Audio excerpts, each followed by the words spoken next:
नमस्कार दोस्तों, सभी को राम राम, सभी को खम्मा गणी। सुबह 12 बजे जैसे ही लाइव जुड़ा तो उसके बाद सर्वाधिक जो मेरे को मैसेज मिले वो मिले रीट 2025 में ड्रेस कोड को कि सर इस भर्ती के अंदर हम कौन सी ड्रेस टी शर्ट पहन के जा सकते हैं, शर्ट पहन के जा सकते हैं, या जो नीचे है पैंट पायजामा चप्पल या जूते, क्या पहनकर जाना है, कब जाना है, एग्जाम से कितने समय पहले हम जाकर वहां पर तैयार होंगे। तो देखो अभी तो हमारे 5-6 दिन शेष है, लेकिन आज से ही हमें एक निर्णय लेना होगा और उसी के अनुरूप हम तैयारी कर रहे हैं। तो तैयारियों के अंदर क्या होता है कि जो मेन चीज होती है उन चीजों को हम भूल जाते हैं और उसका नतीजा हर एग्जाम में हम बहुत जगह देखते हैं। जिनके सोशल मीडिया के माध्यम से हमारे पास वीडियो भी आते हैं, बच्चों के बाद में कॉल भी हमारे पास आते हैं। तो क्यों ना इस वीडियो को आज ही आप देख लो और जो चीज आपके पास अगर मौजूद नहीं है तो वो आज ही आप अपने समीप मार्केट से खरीद कर तैयार रहे दोस्तों। तो एक बार जिन जिन की सभी साथियों की मांग थी इसको लेकर, वो सभी साथी है ना, जल्दी से इस वीडियो को लाइक शेयर और चैनल को सब्सक्राइब जरूर कर दीजिएगा दोस्तों। साथियों नीचे आपके लिए एक पट्टी चल रही है जिस पर आगामी जो भर्तियां हैं उनकी भी मैं कंप्लीट जानकारी है वो दे रखी है। तो अगर इनमें से किसी भी भर्ती की अगर आप तैयारी इसके बाद कर रहे हो, चाहे रीट मेंस के हो तो रीट मेंस की भी, सेकंड ग्रेड की भी और अलग भर्तियां, तो उनकी भी आपको जो लाइव बैच है वो कुचामन ऑनलाइन क्लासेज ऐप से ज्वाइन कर सकते हो। मैं यहाँ पर बिल्कुल ड्रेस कोड की बात करूंगा, आपके अपने एडमिट कार्ड के आधार पर बात करूंगा। तो चलिए मैं सबसे पहले आपको एडमिट कार्ड की ओर ही लेकर चलता हूं। एडमिट कार्ड आपके सामने है और कंप्लीट जानकारी यहां पर दी हुई है दोस्तों। देखो एक एक बिंदु को पढ़ते हुए कि आपको सबसे पहले कि आपको साथ क्या लेकर जाना है, एग्जाम हॉल में लेकर क्या जाना है। तो देखिए यहां पर एक एक चीज को नोट करिए। प्रवेश पत्र, नीला या काला पारदर्शी बॉल पॉइंट पेन, कोई एक मान्य फोटो युक्त मूल पहचान पत्र, मुख्यतः आधार कार्ड या इसके अनुपलब्ध होने पर राजकीय फोटो युक्त पहचान पत्र जैसे कि ड्राइविंग लाइसेंस है, निर्वाचन पहचान पत्र आदि है, ये सप्रमाणित आपको लेकर जाने हैं दोस्तों। तो ये मुख्य चीजें हैं जिनमें आपका मेन रहेगा आपका क्या, प्रवेश पत्र। तो पहला प्रवेश पत्र। दूसरा आपका जो पेन होना चाहिए वो पारदर्शी पेन होना चाहिए। ये नहीं कि इस प्रकार का पेन नहीं चलेगा, पारदर्शी यानी जो निपिल होती है वो बाहर से दिखाई देनी चाहिए। और आधार कार्ड मुख्य रूप से होगा, वो आपको लेकर जाना है। अगर मैं पेन की बात करूं तो देखो इस प्रकार का पेन आपका चल जाएगा, क्योंकि इसमें देखिए आप निपिल आराम से आपको दिखाई दे रही है। मैं थोड़ा नजदीक करता हूं जिससे आपको ये दिखाई दे जाए। निपिल आपको आराम से यहां पर अच्छी तरह दिखाई दे रही है। तो इस प्रकार का पेन है वो आपको लेकर जाना है।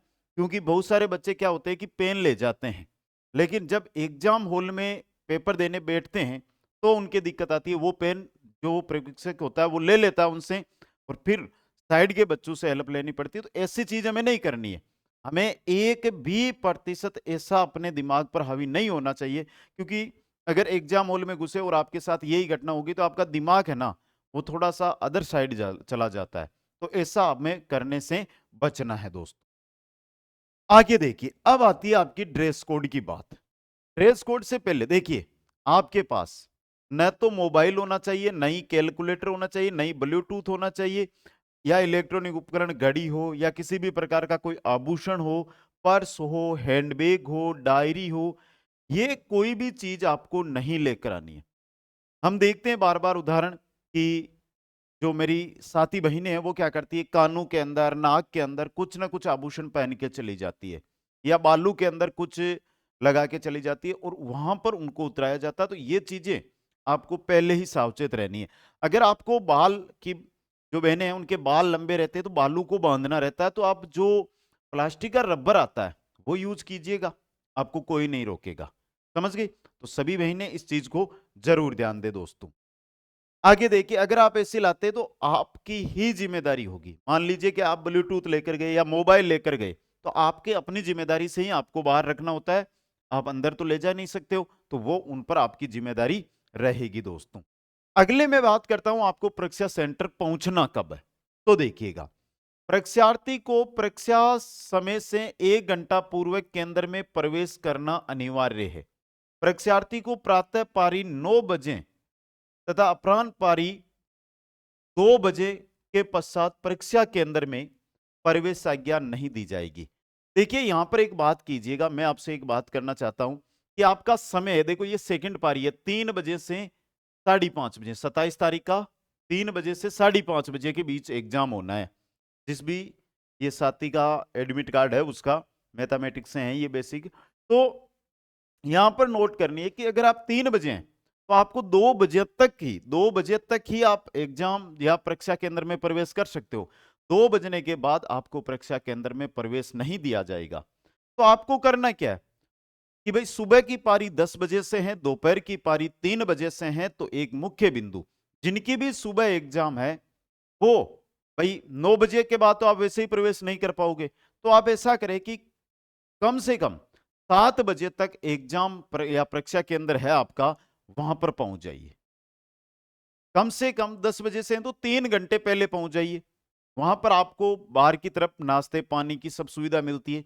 नाश्ता पानी करके बिल्कुल माइंड से फ्रेश होकर फिर आराम से कि हाँ अब कि 8 बज गए, 9 बजे से बंद होना है, तो 8, सवा 8, 8:30 बजे तक आप जाकर एंटर कर जाइए।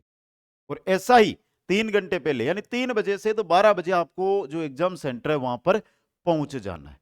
समझ गए? क्योंकि अभी आरएस में भी हुआ था, बहुत सारी बच्चियां थी, बहनें थी, वो क्या हुई थी कि समय पर नहीं आई थी, 1 घंटे पहले गेट हो गया था बंद, फिर वो इधर से उधर करती थी। तो यह है कि आप जिस भी साधन से जाए, कैसे भी जाए, ये रखें कि आप चाहे कुछ भी हो 3 घंटे तो पहले आपको वहां पर पहुंचना ही है दोस्तों।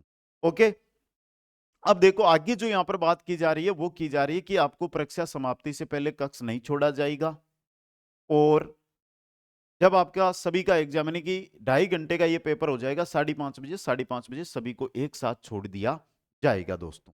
परीक्षार्थी को किसी भी, देखिए आगे आगे अगर मैं बात करूं तो परीक्षार्थी को किसी भी परिस्थिति में परीक्षा समाप्ति से पूर्व नहीं छोड़ा जाएगा। परीक्षार्थी प्रवेश पत्र की कार्यालय प्रति है वो विकसक के समय हस्ताक्षर सौ प्रमाणित पहचान पत्र की प्रति नत्ती कर विकसक को आवश्यक रूप से क्या करवाना है, जमा करवाना है दोस्तों। अब देखिए यहां पर आराम से देखिए, कार्यालय प्रति पर विकसक के समय ही हस्ताक्षर करने हैं। स्व प्रमाणित पहचान पत्र की प्रति यानी कि जो भी डॉक्यूमेंट आप लेकर जा रहे हो, आधार कार्ड, तो उसकी फोटोकॉपी एक जरूर लेकर जाना है दोस्तों। ठीक है, आगे देखिए, परीक्षार्थी को प्रश्न पत्र ले जाने की अनुमति नहीं होगी, यानी कि आप वहां पर यह नहीं जिद पे अड़ जाओ कि मैं तो पेपर लेकर ही जाऊंगा, पेपर आपको नहीं दिया जाएगा, साफ शब्दों में लिख दिया है। परीक्षार्थी प्रश्न पत्र विकसक को सौंपकर ही परीक्षा कक्ष से बाहर निकलें। ओएमआर की मूल प्रति विकसक को जमा कराकर केवल ओएमआर की जो अभ्यर्थी प्रति है वही ले जा सकते हैं, जो कार्बन कॉपी है वो ही आप लेकर आ सकते हो। इसके अलावा ना तो पेपर दिया जाएगा आपको, ना ही ओएमआर तो आपको वैसे भी नहीं दी जाएगी।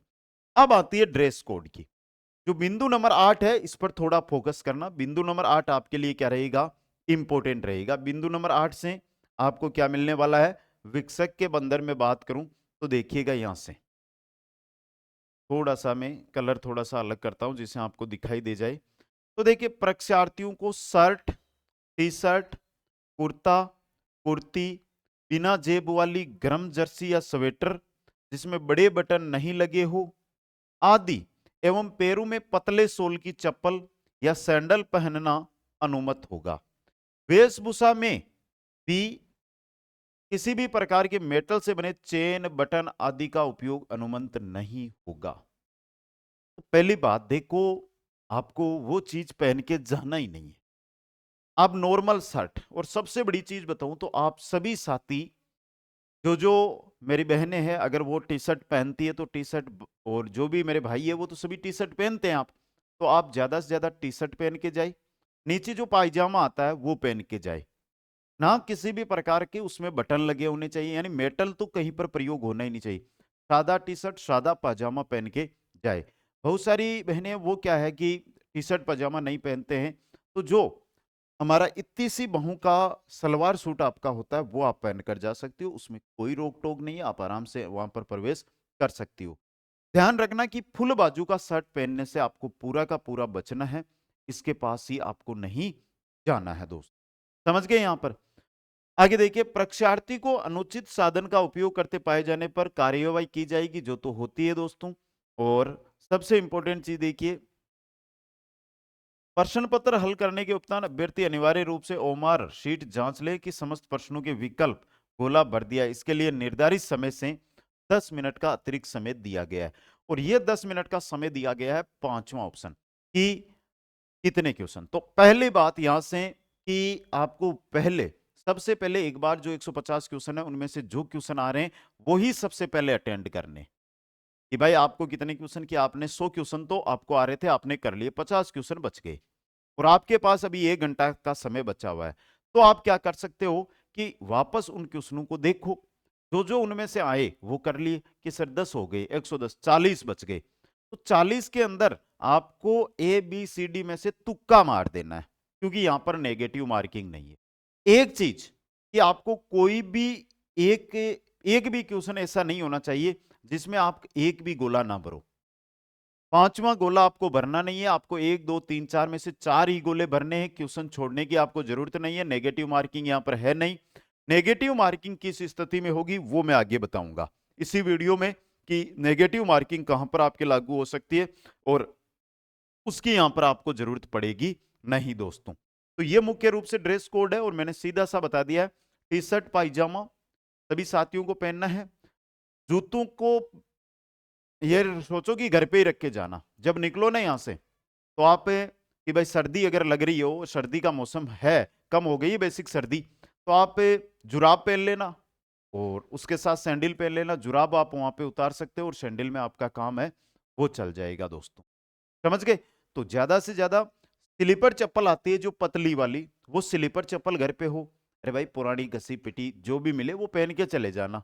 कौन सा वहां पर आप शादी है जो बीन बन के जाने वाले हो, एग्जाम देने जा रहे हैं, एग्जाम दिया घर ही तो आना है तुरंत ही, तो आराम से जो भी मिले वो, ये नहीं कि सर चप्पल तो मेरे पास है ही नहीं, मार्केट जाऊं 100 150 200, कोई जरूरी नहीं है, जैसी मिले ना वो पहन के चले जाना, एग्जाम देकर घर ही आना है आपस। समझ गए आपको? तो ये चीज है। अब मैं नेगेटिव मार्किंग वाली बात भी इसी के अंदर कर देता हूं, जिससे आपको आगे इसको लेकर डाउट ना रहे।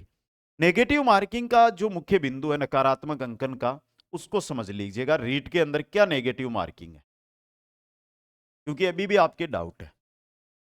पहली बात, नेगेटिव मार्किंग और रीट नहीं है ही नहीं।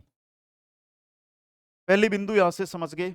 अब देखिए यहां से आपके 150 क्वेश्चन आएंगे, 150 में से 150 आपको सही करने, 150 में से 150 के आपके गोले भरने और 150 के ए बी सी और डी इन चारों में से ही भरने। जो ई ऑप्शन है, चाहे आपको आ रहा है नहीं आ रहा है, ई ऑप्शन है, इसको आपको हाथ ही नहीं लगाना, ई को हाथ ही नहीं लगाना। या तो आपको आ रहे तो वो भर दो, नहीं आ रहा तो एबीसीडी में से तुक्का मार दो। तुक्का कैसे मारना है कल वीडियो आ जाएगा, क्योंकि 4 ऑप्शनों में से कुछ ऐसा सिस्टम होता है जिससे 2 ऑप्शन डिलीट होते, 2 बचते, तो उनमें कैसे दिमाग लगाए उस पर कल वीडियो में लेकर आ जाऊंगा। पहली चीज ये है, तो ई ऑप्शन को तो आपको हटा ही देना है, ए बी सी डी में से भरना है। अब रीट में नेगेटिव मार्किंग कहां लागू हो रही है वो समझना। रीट में है नेगेटिव मार्किंग अगर आपने A B C D E इन 4 5 ऑप्शनों में से खाली छोड़ दिया, यानी गोला भरा ही नहीं, बिल्कुल ही खाली छोड़ दिया, तो वहां पर आपके 1/3 नेगेटिव मार्किंग रहेगी। क्वेश्चन अगर आपका गलत होता है तो कोई नेगेटिव मार्किंग नहीं है, लेकिन अगर 5 ऑप्शन आपने खाली छोड़ दिए तो आपके 1/3 नेगेटिव मार्किंग है वो रहने वाली है। तो ये तो स्थिति बन ही नहीं रही है, हमें तो 150 के 150 करके आने, चाहे आपको आ रहे हैं चाहे नहीं आ रहे हैं, पूरे के पूरे क्वेश्चन आपको करके ही आने हैं दोस्त। अब इसके बाद एक ही बात बचती है, तुक्का कैसे लगाना है, तो उसका वीडियो में लेकर आ जाऊंगा। बाकी इसके अलावा आपके मन में कोई भी शंका है तो आप जरूर कमेंट करिएगा। पहले यहां से आपका निदान होगा और उपचार नेक्स्ट वीडियो में मैं कर दूंगा कि यहां से आपकी जो प्रॉब्लम है वो मेरे को बता दो। तो निदानात्मक परीक्षण हो गया, बच्चा है उपचारात्मक जो नेक्स्ट वीडियो में आपका हो जाएगा। तो सभी साथियों को धन्यवाद, वीडियो को लाइक शेयर और चैनल को सब्सक्राइब जरूर करें। जय हिंद, जय भारत, हंसते रहे मुस्कुराते रहे।